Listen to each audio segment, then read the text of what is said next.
Assalamualaikum warahmatullahi wabarakatuh. Bismillah, alhamdulillah, Allahumma sholli wa sallim ala Muhammad ibn Abdillah wa ala alihi wa sahbihi wa man tabi'a sabilah amma ba'dah. Teman-teman pengajian Al-Hikam yang saya muliakan, beberapa kali saya sampaikan bahwa hikmah-hikmah yang ada dalam hikam itu ada yang kategori mudah dicerna, ada kategori yang menengah, ataupun ada yang sulit dicerna. Namun juga saya sampaikan bahwa kalau ada yang sulit dicerna bukan berarti kita tidak bisa memahaminya. Insya Allah asal kita tekun, teliti, dan berikhtiar maksimal memahami, insya Allah akan bisa kita pahami. Demikian juga hikmah yang terkesan mudah dicerna, jangan pula kita meremehkan. Ini simpel banget, sederhana banget. Biasanya hikmah yang ada pada Al-Hikam Al-Athaiyah ini, kalau dia simpel, sederhana, kesannya mudah kita cerna, justru dibalik itu ada beberapa makna-makna tersembunyi yang memerlukan pemikiran yang dakik, pemikiran yang dalam untuk memahaminya. Bagi saya hikmah ke-32 yang akan kita baca dan kita kaji pagi hari ini termasuk yang seperti itu. Simple, kesannya sederhana, akan tetapi ada makna yang dalam, ada pemahaman yang tidak sederhana di balik tampilan dan pernyataan hikmah yang cukup sederhana ini. Kita mulai teman-teman sekalian, hikmah yang ke-32 akan kita baca. Jikalau nanti masih ada waktu, kita akan lanjut ke hikmah 33. Sekalipun hikmah ke-33 pernah kita baca sekilas, insya Allah kita selesaikan dulu hikmah yang ke-32. 33 kita tengok nanti. Bismillahirrahmanirrahim. Subhanaka la ilma lana illa ma 'allamtana innaka antal alimul hakim. Qalal musannif Ibnu Athaillah Sakandari, tasawufuka ilama batona fika minal uyubi khairun min tasawufika ilama hujiba angka minal ghuyubi. Saya terjemahkan secara harfiah terlebih dahulu. Tasawufuka,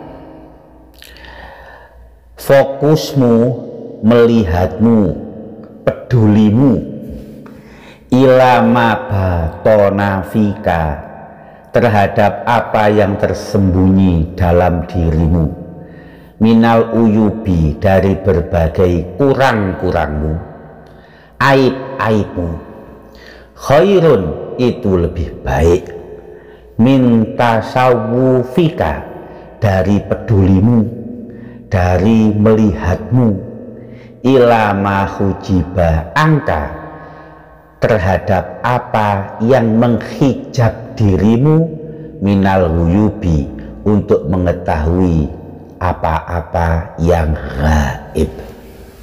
Hikmah ke-32 kita baca sekali lagi dan kita langsung terjemahkan.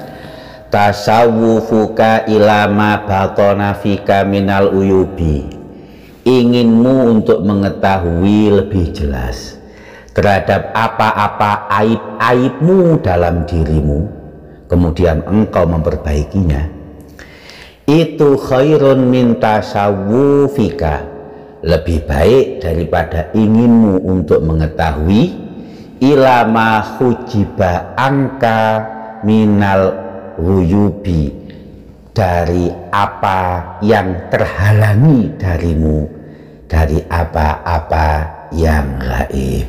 Itu hikmah yang ke-32 dan terjemahnya.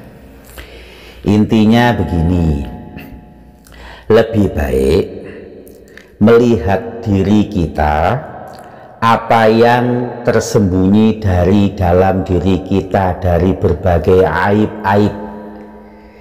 Lebih baik kita selalu melihat itu, selalu mengkoreksi itu, selalu mengevaluasinya, daripada terus-menerus penasaran terhadap apa-apa dari sesuatu kegaiban yang masih terhalang dari kita dan belum kita capai.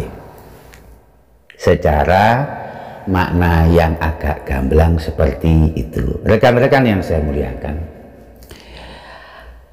ada ma batona fika minal uyubi, yang tersembunyi dari berbagai aib dan kurangmu ada dalam dirimu. Syekh Ahmad Zarruq mengatakan, al-uyubu jam'u aibin, maklum kita, wa huwa ma aujaba naqson fi man nusiba ilaihi maksiatan au ghairaha jarian kana fil af'ali au fil akhlaqi au fil adabi muta'alliqan billahi au bi ibadihi. Jadi apapun yang membuat kita tercoreng, membuat kita menjadi merasa ada aib yang berkaitan dengan maksiat, maksiat af'al, maksiat akhlak, maksiat kepada Allah maupun maksiat dan dosa terhadap sesama, itu namanya aib. Nah, kita tak ada yang nggak punya aib. Kalau definisinya seperti itu, tidak ada kita yang nggak punya aib. Apakah itu af'al, apakah itu akhlak, apakah itu batinan, apakah itu zohiron. Asy-Syaikh Ibnu Athaillah Sakandari menggarisbawahi yang batona, karena ini yang tersembunyi, karena ini yang sulit diobati.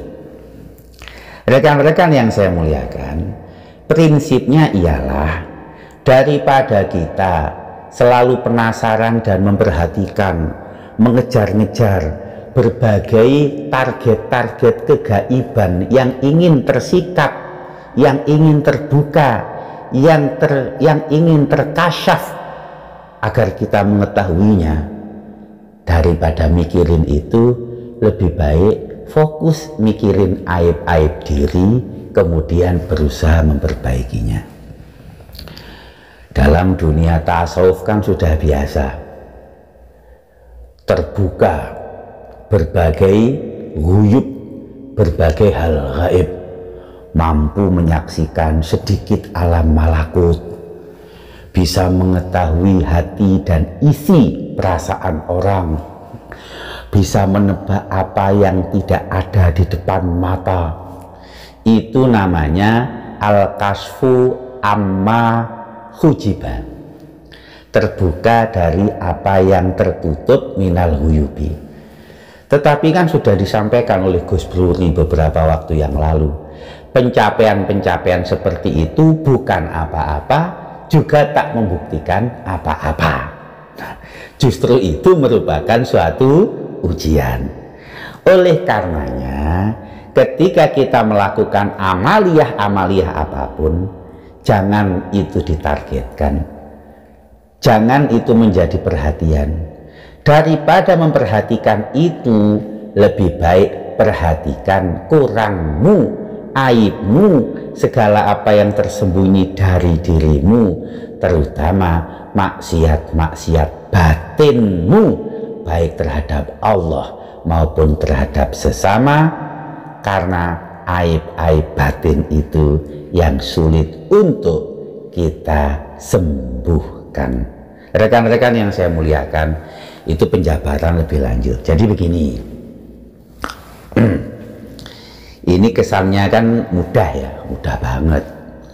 Daripada kita nengok-nengok apa yang terhijab dari kita, aku sudah beribadah, aku sudah maksimal betul beramal, sholat malam sudah, zikir panjang sudah, zikirnya bagus, amal ibadahku nyaris sempurna, daimul wudhu setiap saat, zikir qiyama wa qu'uda wa 'alal junub setiap saat. Tapi kok belum dapat sesuatu yang sifatnya gaib ya, itu nggak usah dipikirin. Daripada mikir itu, lebih baik mabatona fika minal uyubi.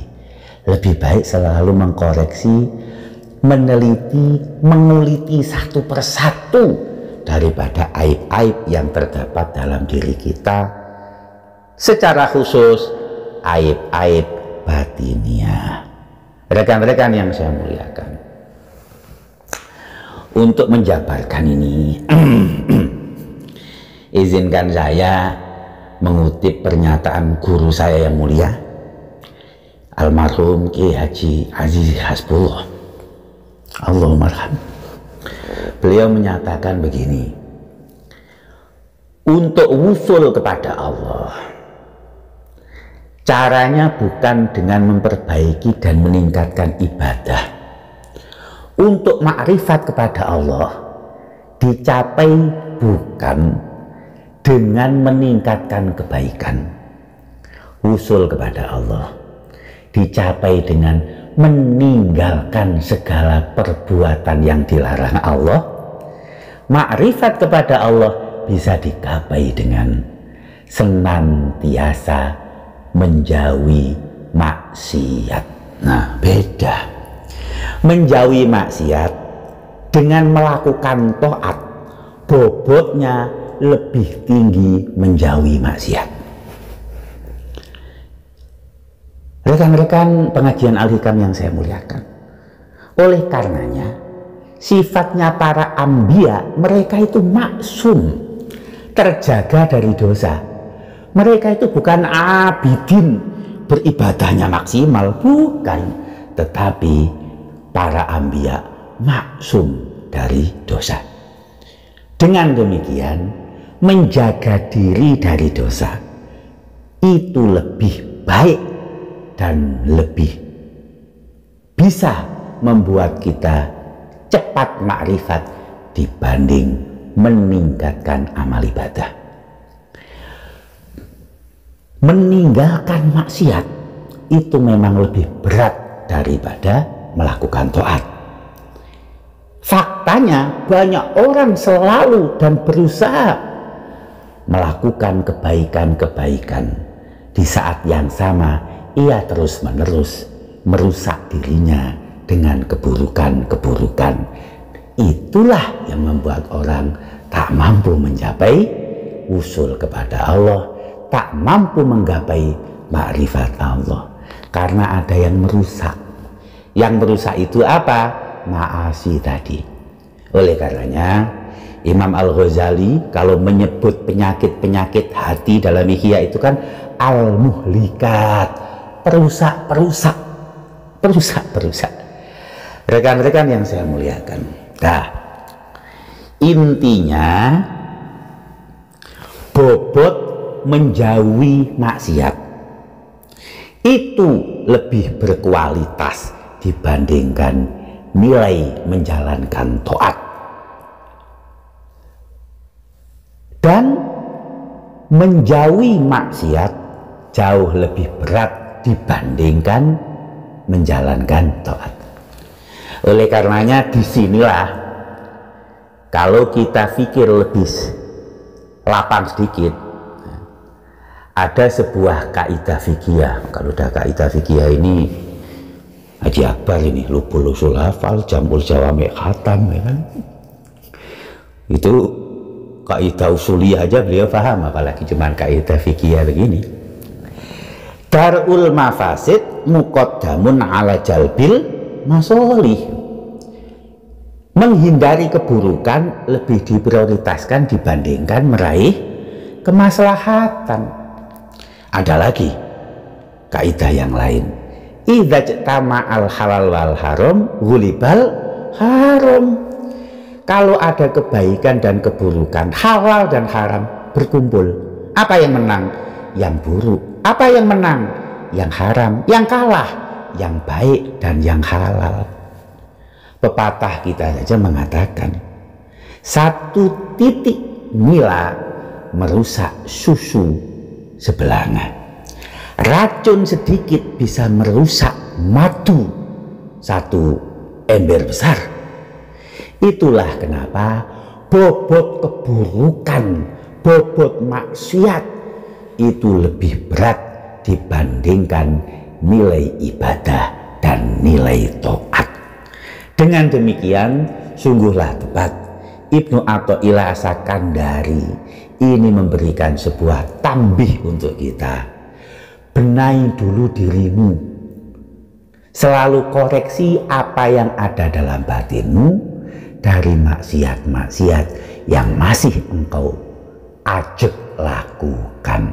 Tasawufuka ila ma batona fika minal uyub khairun min tasawufika ila ma hujiba angka minal uyub. Rekan-rekan yang saya muliakan, Rasulullah Muhammad SAW mempunyai beberapa riwayat hadis dari beliau yang membuat muncul berbagai kaidah fikih tadi, yang membuat muncul berbagai rumusan-rumusan kaidah tadi. Dalam hadis yang diriwayatkan oleh Ibnu Abdul Bar, ada juga dalam Majmu'ul Fatawi ditulis oleh Ibnu Taimiyah, Rasulullah Muhammad SAW bersabda, "Idza nahaitukum an syai'in fantahu wa idza amartukum bi syai'in fakhudhu minhu mastata'tum." Mari kita perhatikan lebih jeli. Ketika aku melarang kalian dari sesuatu, berhentilah kalian. Ketika aku suruh dan perintah kalian berbuat sesuatu, ambillah dari sesuatu itu semampu kalian. Redaksi lain, idza naitukum an syai'in fajtanibuhu, kalau aku larang jauhi. Wa idza amartukum bi amrin fa'tu minhu mastata'tum, kalau aku perintah lakukan semampu kalian. Nah, jelas beda. Ketika Rasulullah membuat sebuah larangan, berhenti, jauhi, tak ada dispensasi, tak ada toleransi, mutlak dijauhi, mutlak dihentikan. Ketika ada perintah, selalu ada mastata'tum, sesuai mampumu, sesuai bisamu, seperti apa. Oleh karenanya kan nggak ada sesuatu yang sifatnya dispensasi ataupun toleransi atau pengurangan kalau dalam haram. Makanan haram, aku nyicipi kan sedikit aja loh, cuma 1 sendok, nggak sampai 1 piring. Ya apa bedanya dengan 2 piring? Korupsi dan mencuri kan cuma sedikit, apa bedanya dengan banyak? Zinanya sedikit aja kok. Berbuat maksiat tidak ada mengenal qalil dan kasir. Mari kita bandingkan dengan taat. Sholat, rakaatnya mau panjang mau pendek bisa. Baca tasbih dalam sujud, dalam rukuk, mau 1, mau 3, mau 11 boleh. Tidak baca bisa. Sholat, duduk, kalau memang nggak bisa berdiri, oke. Rekan-rekan yang saya muliakan, ketika taat itu dilakukan ada parameter mastata'tum, tapi ketika maksiat dilarang tidak ada mastata'tum. Dengan demikian, paling penting bagi kita bukan terus-menerus mencari apa target-target batin, aku masih belum bisa makrifat, aku masih belum bisa wusul, itu bukan urusan penting. Yang terpenting adalah mengetahui apa yang tersembunyi dari batin. Setiap saat dicari, dikuliti, dikoreksi, dimuhasabah. Mulai yang lahiriah, mata, telinga, mulut, kaki sudah maksiat atau sudah berhenti, tangan, semua itu potensi berbuat maksiat. Belum lagi muhlikat-muhlikat hati. Ini jauh lebih berat sekali, sangat berat. Aku sudah sholat malam, engkau nggak melihat ujubmu. Aku setiap saat membaca ayat-ayat, engkau tak melihat riakmu. Aku sudah bersedekah, sudah berbuat baik di tengah masyarakat, engkau tak melihat takaburmu. Engkau tak melihat hasudmu, engkau tak melihat apa yang tersembunyi dari hatimu, dari berbagai muhlikat dan penyakit-penyakit hati itu. Nah, itu rekan-rekan yang saya muliakan. Ini salah satu hal yang dibicarakan dalam beberapa konteks hadis yang kita bacakan tadi. Ada tidak hadis yang dalam konteks Rasulullah itu mencegah pakai mastatoktum? Ada ternyata. Ada hadis riwayat Abu Hurairah ditulis oleh Imam Asyuti. Ini Rasulullah sabdanya, idza amartukum bi syai'in fa'tuhu wa idza nahitukum an syai'in fajtanibuhu mastatoktum. Tapi ini ternyata kategori hadis maklub. Gus Bruri sudah pasti ngerti hadis maklub. Hadis yang terbalik, sanadnya, matannya terbalik. Nah, itu. Biasanya kan Rasulullah nahaitukum dulu, ini kok amartukum dulu. Redaksinya idza amartukum bi syai'in fa'tuhu wa idza nahaitukum an syai'in fajtanibuhu mastata'tum.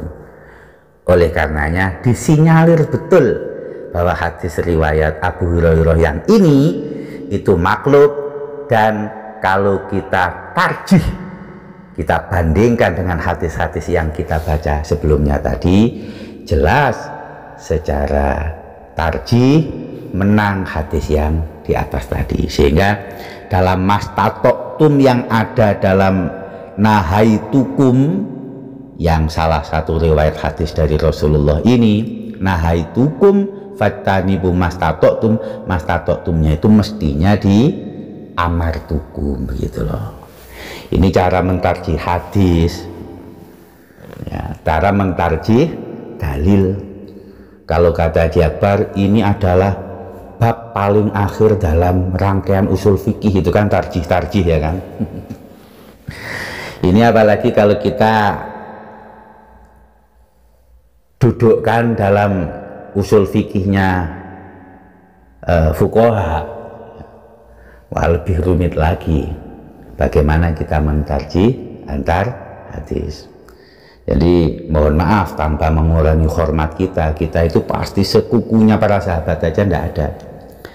Tapi sahabat Abu Hurairah itu kan bukan termasuk sahabat yang kategori sahabat yang faqih, bukan.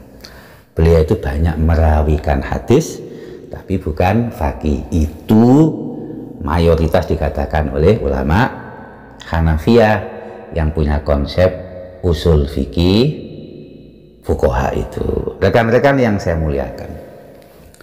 Nah, karena sudah selanjur bahas sedikit usul fikih, ada kaitannya dengan hikmah ke-32, kita kembangkan lagi. Sering kita mendengar ayat yang diulang-ulang dibaca, ya ayyuhalladzina amanu taqullaha haqqa tuqatih wala tamutunna illa wa antum muslimun. Wahai orang yang beriman, bertakwalah kepada Allah dengan sebenar-benarnya takwa, dan jangan sampai kalian meninggal kecuali kalian sebagai orang yang muslim. Kalau kita menggunakan telaah yang sedikit dalam saja, coba antum pikir, ini sebuah perintah yang nyaris al-amru bima la yutoku, perintah dengan sesuatu yang nggak dimampui loh. Mampu nggak maksimal takwa atau menjamin diri mati dalam keadaan muslim? Yang mana bisa. Nah, ini dalam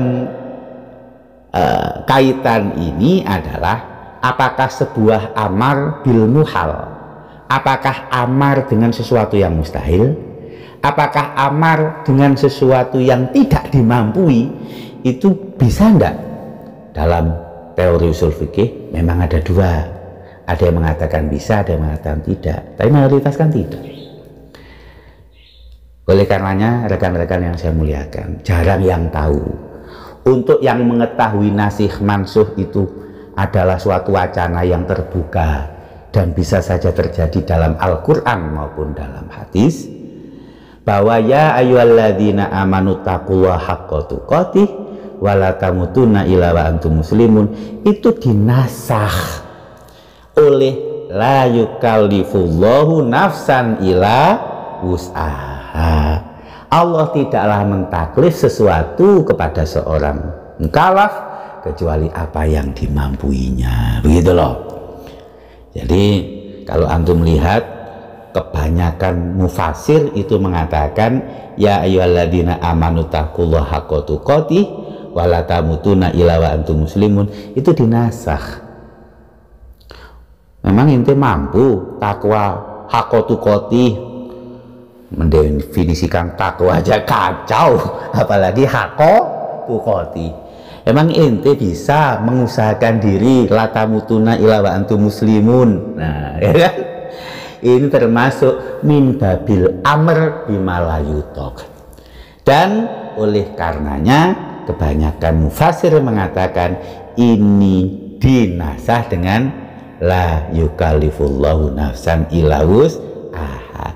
Dalam soal perintah itu illa wus'aha dalam nas Quran, dalam nas hadis mastata'tum. Nah, gitu.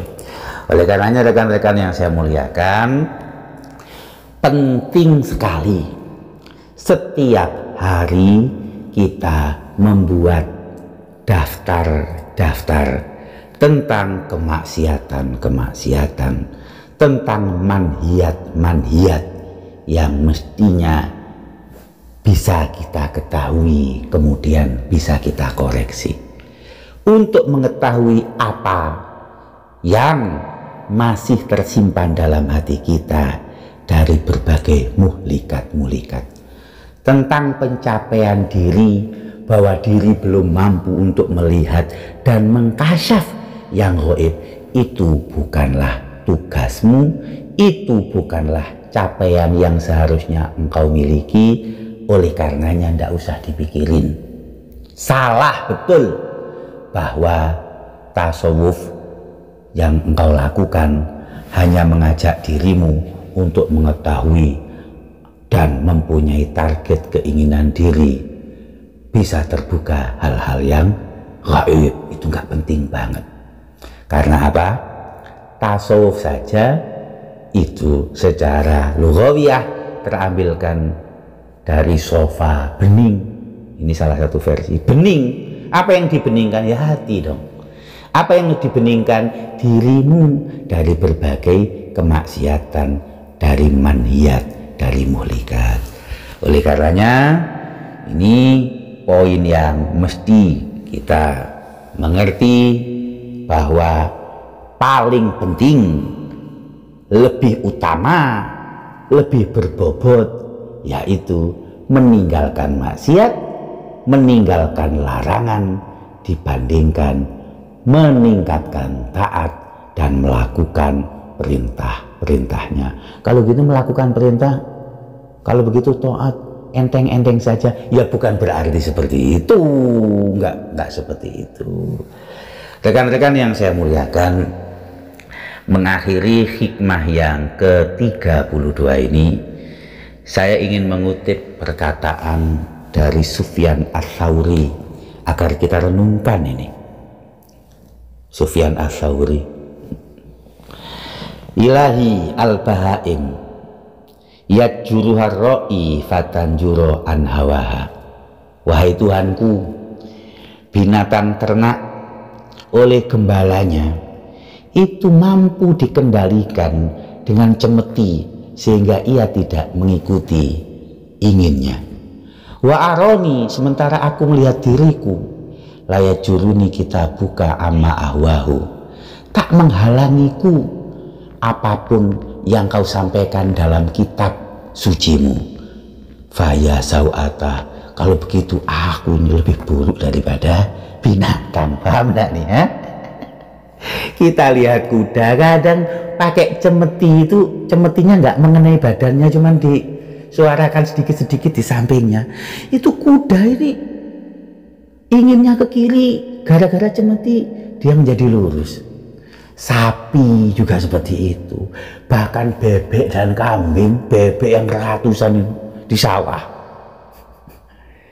bisa dikendalikan hawanya, keinginan nafsu mereka, padahal mereka itu nggak berakal. Mereka nggak tahu mana maslahah, mana mafsadah dari larangan orang yang pakai cemeti atau tuannya atau gembalanya itu. Kita oleh Allah Subhanahu wa Ta'ala dalam kitab suci jelas larangan-larangan apa. Kita punya akal untuk mengetahui mafsadah dan masalahnya apa. Itu pun tak mampu untuk membuat kita selalu menghalangi diri dari hawa nafsu kita. Padahal apa? Fa amma man khofa maqama rabbih wa nahan nafsa 'anil hawa fa innal jannata yal ma'wa. Dalam ayat lain Allah juga mengingatkan, ayat yang sering kita baca, zakkaha faqad khaba man dasaha qad aflaha man zakkaha qad khaba man dasaha. Khaba man dasaha itu loh yang mesti kita perhatikan. Oleh karenanya rekan-rekan yang saya muliakan, inilah hikmah yang ke-32 tentang bahwa yang lebih penting itu adalah mengetahui aib-aib diri, kemudian berusaha untuk memperbaikinya.